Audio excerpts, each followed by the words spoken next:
Le député conservateur de Richmond-Arthabasca, M. Alain Reyes. Bon après-midi, M. Reyes. Bonjour. La situation prend de l'ampleur, M. Reyes. Là, je voyais qu'il y a 2 fins de semaine, dans la nuit de samedi à dimanche, il y a près de 200 ou 225 immigrants illégaux qui sont entrés dans le secteur de la Colle. M. Reyes, qu'est-ce qui devrait être fait? Comment le Canada devrait composer avec cette nouvelle réalité? Bien, premièrement, je pense que ça prendrait un certain leadership de la part de notre gouvernement pour dire que nos frontières, même si on est un pays qui est accueillant, on ne peut pas rentrer de n'importe quelle façon au Canada. Il y a des processus qui sont établis. Le gouvernement prend des décisions sur le nombre de réfugiés légaux, le nombre d'immigrants qu'on accepte dans notre pays à chaque année.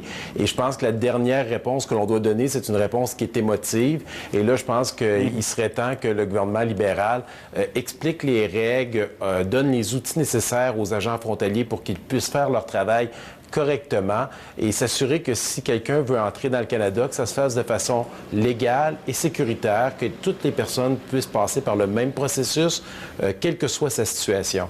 Bien, justement, évidemment, la frontière entre le Canada et les États-Unis est plus longue. Je faisais le calcul l'autre jour. C'est plus long, à peu près 2 fois plus long que la distance Montréal-Paris à vol d'oiseau. Donc, évidemment, c'est difficile de tout contrôler, mais les conservateurs, vous avez été au pouvoir longtemps. Il n'y a rien qui a changé. Là, on voit le chemin d'accès à côté du poste frontalier comme tel. Donc, de manière réaliste, M. Reyes, qu'est-ce qui devrait être fait? Bien, la première des choses, là, c'est juste dans le discours. Justin Trudeau, le message qu'il envoie à travers le monde, c'est de dire on est une terre qui est accueillante. C'est comme si, au Canada, on allait accueillir tous les opprimés du monde entier chez nous et venez de quelque façon que ce soit, puis on va vous accueillir chez nous. Je peux vous dire que c'est pas comme ça que ça se passe dans la réalité. Il y a des endroits bien déterminés. C'est les mêmes agents, en passant, qui couvrent l'ensemble de la frontière. Et aujourd'hui, si c'est le discours du premier ministre, minimalement, on devrait mettre des ressources en place pour pouvoir aider ces agents-là à faire respecter la loi. On ne vivait pas ce problème-là auparavant. Juste pour donner un chiffre, on parle d'une 50aine d'immigrants illégaux, réfugiés illégaux, qui sont passés par la frontière l'année passée. Puis là, vous donnez le chiffre, en une semaine, un mois, on parle de plus de 250. Donc, ici, il y avait 4 personnes pour gérer les dossiers l'année passée. Il y en a encore 4 pour gérer tout ça. Ça ne peut pas fonctionner de cette façon-là. Et ce que l'on dit simplement, c'est envoyons un message clair, donnons les ressources à nos agents pour faire respecter la loi, faire respecter les quotas que le Canada ait décidé.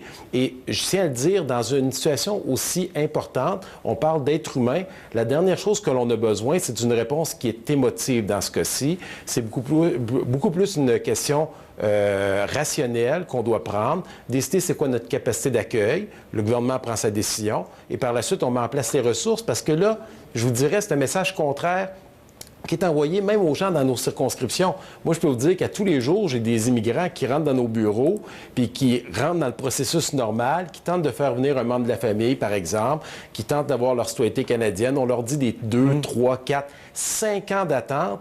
Eux autres ouvrent la télévision, écoutent les nouvelles à votre poste, puis ils voient ce qui se passe, puis ils disent, il y a quelque chose qui ne marche pas en ce moment dans le processus d'accueil. Il y a un stratagème, bien évidemment. Il y a des réseaux de passeurs. Mais en même temps, on va se laisser là-dessus, M. Reyes. Dans le monde de 2017 de Donald Trump, alors que pas facile d'être réfugié, surtout pas aux États-Unis, rapidement, est-ce que le Canada devrait prendre d'autres procédures pour accueillir davantage de réfugiés par les voies usuelles ou on refoule tout ce monde-là? Bien, je pense que c'est la décision du gouvernement en place de nous dire s'il veut en accepter plus. Je pense déjà que le Canada a fait un gros effort l'année passée quand on pense aux Syriens.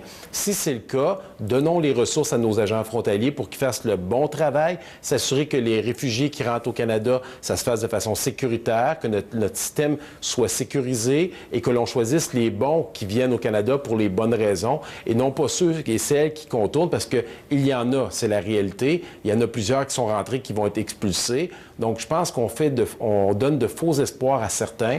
Mettons les choses au clair, mettons de côté l'émotivité et mettons en place des structures qui sont rationnelles et qui sont sécuritaires pour l'ensemble du pays. Merci, M. Reyes, d'avoir été avec nous.